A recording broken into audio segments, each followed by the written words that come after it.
আমার বন্ধুরা, আশা করি ভালো আছো। Welcome to my channel honours bros educational. বন্ধুরা, আজকে আমাদের আলোচনার বিষয় হলো বামপন্থী যুবনেত্রী মাননীয়া মীনাক্ষী মুখার্জিকে নিয়ে, অর্থাৎ মাননীয়া মীনাক্ষী মুখার্জি, তাদেরকে বামপন্থীরা এগিয়ে রাখবেন কি, এই প্রশ্ন দিয়েই আমাদের আজকের আলোচনা শুরু। তাহলে আজকের বিষয়, বামপন্থী যুবনেত্রী মীনাক্ষী মুখার্জিকে বামপন্থীরা এগিয়ে রাখবেন কি? কারণ জনমত বলছে এই মীনাক্ষী মুখার্জি হলেন অল ইন ওয়ান এই বামপন্থীদের মধ্যে। আজকের দিনে পশ্চিমবঙ্গের বামপন্থার যে অবস্থা, সাধারণ জনমানসে এমন একটি প্রশ্ন উড়ে বেড়াচ্ছে যে মীনাক্ষী মুখার্জিকে বামপন্থীরা এগিয়ে রাখবেন কি না। কারণ ব্যক্তিগতভাবে পশ্চিমবাংলার অনেক মানুষ মীনাক্ষী মুখার্জির আচরণ, কথাবার্তা, রাজনৈতিক কর্মপ্রয়াস পছন্দ করেন, এমন একটা ধারণা সাধারণ মানুষের মধ্যে রয়েছে। কিন্তু তাদের মধ্যে একটা বড় সংশয় রয়েছে যে বামপন্থীরা মীনাক্ষী মুখার্জিকে এগিয়ে রাখবেন কি না। কারণ বামপন্থীদের অতীতের কাজকর্ম দেখে অনেকের এই সংশয় সৃষ্টি হয়েছে যে এই বামপন্থীরা যথেষ্ট কনজারভেটিভ। যাকে যখন এগিয়ে দিতে হয় তাকে বামপন্থীরা এগিয়ে দেয় না। পুরনো সেই কাঠামো নিয়ে তারা চলতে থাকে। যাই হোক, অতীতে লক্ষ্য করা গেছে বামপন্থীদের জনমানসের মধ্যে যে বিলুপ্তির কারণ হয়েছে তাদের কিছু পুরনো স্ট্র্যাটেজির জন্য। বামপন্থীদের যে বিলুপ্তির কারণ হয়েছে তা হলো বামপন্থীদের পুরনো কিছু স্ট্র্যাটেজি, এটা কিছু মানুষ মনে করেন। অতীত জীবনের ভুল থেকে বামপন্থীরা নাকি শিক্ষা নিতে চায় না। নূতন যে কর্মকর্তা তাদেরকে নেতৃত্ব হিসাবে খুব একটা নিয়ে আসেন না, অনেক ধীরে ধীরে তারা নিয়ে আসেন। হয়তো মনে করেন যে তাদের মধ্যে, নতুনদের মধ্যে ম্যাচিউরিটি আসবে, পরিপক্কতা আসবে। কিন্তু দেখা যায় যে পরিপক্কতা আসতে আসতে সেই সব নেতানেত্রীরা বিভিন্নভাবে ঝরে পড়েন। সেই জন্য সাধারণ মানুষের মধ্যে একটা চিন্তা যে আজকের দিনের নেত্রী মীনাক্ষী মুখার্জির জীবনে এমন কিছু ঘটবে কি না, কিংবা মীনাক্ষী মুখার্জিকে এগিয়ে দেবেন কি না। বামপন্থীদের মধ্যে দেখা গেছে যে ব্যক্তি একবার চেয়ারে বসেন, একেবারে শ্মশানমুখ না হওয়া পর্যন্ত তারা তাদের চেয়ারে অটুট থাকেন। চেয়ারের পায়া ভেঙে যায়, বসার মতো অবস্থা থাকে না, অথচ সেই নির্দিষ্ট ব্যক্তি যুগের পর যুগ নেতৃত্ব দিয়ে চলেছেন। যাই হোক, সেটা তাদের স্ট্র্যাটেজি। কিন্তু নবপ্রজন্ম, বারবার তো নবপ্রজন্ম সৃষ্টি হয়েছে, তারা বুড়ো হয়ে গেলেও সেই নবপ্রজন্মকে নবপ্রজন্মই মনে করেছে, অর্থাৎ তাদের যে ম্যাচুরিটি হয়েছে, তাদের যে চেয়ারের দরকার রয়েছে, তারা যে নেতৃত্ব দিতে পারবে, এমন কিছু দেখা যায়নি। অর্থাৎ নবপ্রজন্মকে নেতৃত্ব দেওয়ার চেয়ারে বামপন্থীরা সহজে এগিয়ে দেয় না। এটা সাধারণ মানুষের ধারণা। বামপন্থীদের অনেক ব্যক্তিত্ব, তারা নিজেরাও এই বিষয়টি পছন্দ করে না। অর্থাৎ তাদের মনেও ইচ্ছা জাগে যে তারা নেতৃত্ব দেবে, এগিয়ে যাবে, কিন্তু না, সেটা হয় না। সেই পুরনো চেহারা যুগের পর যুগ চলছে, আর সাধারণ মানুষ ওই সব পুরনো চেহারা দেখে দেখে ক্লান্ত হয়ে গেছে। কিন্তু তাদের কথা হলো যে পুরনো চাল ভাতে বাড়ে, এই নীতিতে বামপন্থীরা রাজনীতি করে। হতেই পারে, সেটা তাদের বিষয়। কিন্তু সাধারণ জনগণের মনে একটা অনীহা দানা বেঁধে যায় ওই সমস্ত ওল্ড ব্র্যান্ড বামপন্থীদের দেখে। অর্থাৎ এই ওল্ড ব্র্যান্ড যে বামপন্থী, তাদের দেখতে দেখতে সাধারণ মানুষ অনেকটা বিভিন্ন কারণে বিভিন্নভাবে দূরে সরে যায়। আবার মাঝে মধ্যে তাদের যে রাজনৈতিক নীতি আদর্শ এমনভাবে গুলিয়ে ফেলে যে সাধারণ বামপন্থী কর্মকর্তারাও ঠিক বুঝতে পারে না। যাই হোক, মীনাক্ষী মুখার্জি একজন স্বচ্ছ ভাবমূর্তির নেত্রী। তিনি বামপন্থার যে ঝান্ডা ধরেছেন বেশ শক্তভাবে। অনেকেই তার উপর আশাবাদী। তার ভবিষ্যৎ কল্পনা সাধারণ মানুষই করছে বিভিন্নভাবে, অনেকে অতিরঞ্জিতও বলছেন। কিন্তু মানুষের আশা প্রত্যাশা এই মীনাক্ষী মুখার্জিকে ঘিরে।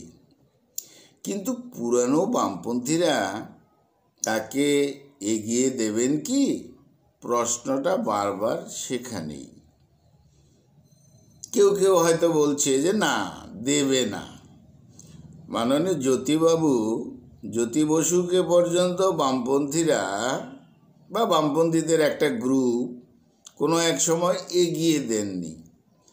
প্রধানমন্ত্রীর দৌড়ে জ্যোতিবাবুকে ল্যাং মেরে ফেলে দিয়েছিলেন, আর যার ফলেই জ্যোতিবাবুর ভাষায় সেটা ছিল হিস্ট্রিক্যাল ব্লান্ডার। যাই হোক, আরও অনেক তথ্য দোষারোপ বামপন্থীদের উপর রয়েছে। তবে মীনাক্ষী মুখার্জিকে এগিয়ে না দিলে অনেকে মনে করছে বামপন্থীরা পিছিয়ে যাবে। কারণ মীনাক্ষী মুখার্জি যে ভাবমূর্তি, পশ্চিমবাংলায় অন্তত পক্ষে পুরনো নতুন অন্য কারোর মধ্যে আছে বলে সাধারণ মানুষ দেখতে পাচ্ছে না। এদিকে বামপন্থীরা বিহার গেলেন, গোয়াতে গেলেন, দিল্লিতে গেলেন। কংগ্রেস, তৃণমূল কংগ্রেস, বামপন্থী একসাথে জোট বন্ধন তৈরি করলেন। পশ্চিমবঙ্গে সাধারণ মানুষের মনে বা সাধারণ বামপন্থীদের মনে অনেক প্রশ্ন যে এই বামপন্থীরা কংগ্রেস এবং তৃণমূলের সাথে যে জোট বন্ধন তৈরি করেছে INDIA, তাতে পশ্চিমবঙ্গের বামপন্থা ICUতে গিয়ে পৌঁছে যাবে, সাধারণ কিছু মানুষের এরকম কিন্তু ধারণা। কারণ এই জোটটাকে অর্থাৎ এই জোট, বামপন্থীদের যে জোট, কংগ্রেস, তৃণমূল, বামপন্থী, এটা সাধারণ মানুষের মনে বিগ প্রশ্ন রয়েছে। যাই হোক, সেটা তাদের চিন্তাভাবনা, তাদের আদর্শ। ডিওয়াইএফআই এর নেতৃত্বে যে মীনাক্ষী মুখার্জি, সাধারণ মানুষ তাকে কিন্তু এগিয়ে রেখেছে। অর্থাৎ কোনো একজন ব্যক্তি হয়তো বামপন্থাকে পছন্দ করে না, কিন্তু মীনাক্ষী মুখার্জিকে কিন্তু এগিয়ে রেখেছেন। যারা বামপন্থার আদর্শেই নেই, তারাও মীনাক্ষী মুখার্জিকে এগিয়ে রেখেছেন। মমতা ব্যানার্জির বিরুদ্ধে ভোটে দাঁড় করিয়ে ভালো কাজই করেছেন বামপন্থীরা, কিন্তু আগামী দিনে কি সেই স্ট্র্যাটেজিটা থাকবে? এটাই হাজার মানুষের প্রশ্ন। অনেকে ভাবছে সোনার কাঠি, রূপার কাঠি মীনাক্ষী মুখার্জির হাতে রয়েছে, কিন্তু পুরনো বামপন্থীদের যে জীবাশ্ম নীতি, ডাইনোসরাজের মতন হয়ে যাওয়ার নীতি, সেটা যদি ঠিক রাখে এবং মীনাক্ষী মুখার্জিকে রাজনৈতিকভাবে যদি এগিয়ে না দেয়, তাহলে বামপন্থীদের বঞ্চিত হতে হবে।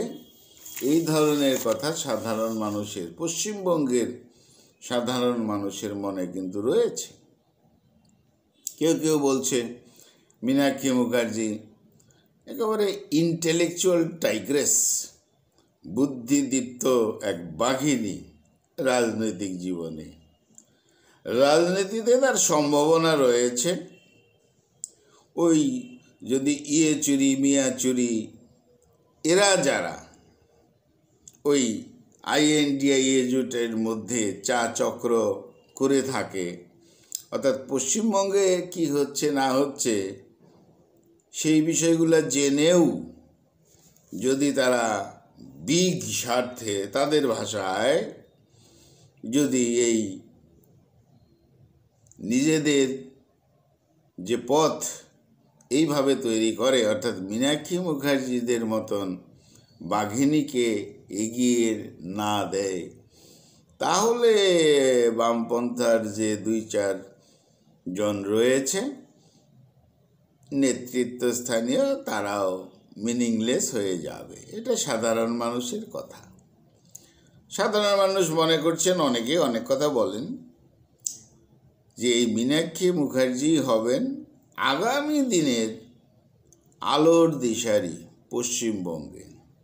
হ্যাঁ, সময় তো লাগবেই, তাহলে তার সম্ভাবনা যে রয়েছে এটা বিশ্বাস করে সাধারণ মানুষ। সেই জন্য সাধারণ মানুষকে আঘাত দেবেন কি না দেবেন সেটা বামপন্থার বড় বড় পণ্ডিতরা, বুদ্ধারা জানবেন। তবে সাধারণ মানুষের কথা, মীনাক্ষী মুখার্জি এগিয়ে আসুক বা তাকে এগিয়ে দেওয়া হোক, অর্থাৎ বামপন্থাকে তাহলে পুনর্জীবিত করা যাবে। এটা সাধারণ মানুষের, একাংশ মানুষের মতামত রয়েছে। কংগ্রেসের কথা ছাড়তে হবে, কারণ পশ্চিমবাংলায় কংগ্রেসের 5 জন লিডারের নাম একসঙ্গে পরপর কোনো সাধারণ রাজনৈতিক, যারা বোঝে, রাজনীতিটা বোঝে, তারাও বলতে পারবেন না। মানে 5 জন কংগ্রেস লিডারের নাম বলা মুশকিল আছে। কোনো 2-1 জনের নামকে ঘিরেই পশ্চিমবঙ্গে কংগ্রেস চলে। তো যাই হোক, আমি ব্যক্তিগতভাবে বলছি না যে কংগ্রেসের কোনো অস্তিত্ব নেই, তবে অস্তিত্ব যে নেই এ কথা সত্য। এবার তৃণমূল দল, শাসক দল, বিজেপি দল, তারা পাঞ্জা লড়ছে। যার যার আদর্শ তারা সেইভাবে চলবে, কাজ করবে, সেটা তাদের বিষয়। তবে সাধারণ মানুষের কেন যেন কোথায় একটা ভালো লাগার জায়গা এই মীনাক্ষী মুখার্জিকে নিয়ে। অনেকে অনেক অতিরিক্ত আশাও করে ফেলছেন মীনাক্ষী মুখার্জিকে নিয়ে, কিন্তু সময় কথা বলবে, তাকে সময় দিতে হবে, কাজ করার সুযোগ দিতে হবে এবং উদারনৈতিক মনে মীনাক্ষী মুখার্জিকে এগিয়ে দিতে হবে।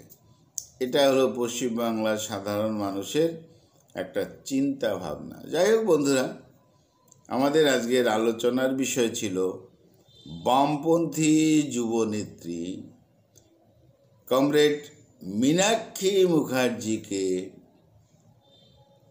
বামপন্থীরা, অর্থাৎ বামপন্থীর যে বৃদ্ধ ঘোড়া, তারা এই মীনাক্ষী মুখার্জিকে এগিয়ে রাখবেন কি? এটাই সাধারণ মানুষের প্রশ্ন এবং এই প্রশ্নটা আকাশে বাতাসে পশ্চিমবঙ্গের ঘুরে বেড়াচ্ছে।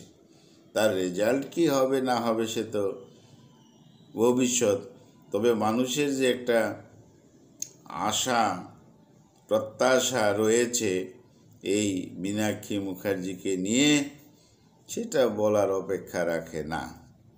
যাই হোক, ব্যক্তিগতভাবে মাননীয়া মীনাক্ষী মুখার্জির রাজনৈতিক জীবন, রাজনৈতিক ভবিষ্যৎ উজ্জ্বল হোক, সেই আশাই রাখছি। বন্ধুরা, খুব ভালো থেকো, খুব ভালো থেকো। যা বললাম এটা আমার কথা নয়, আমার মনে হয় তোমাদের কানেও এরকম কথা আসে পশ্চিমবঙ্গের রাজনৈতিক প্রেক্ষাপটে।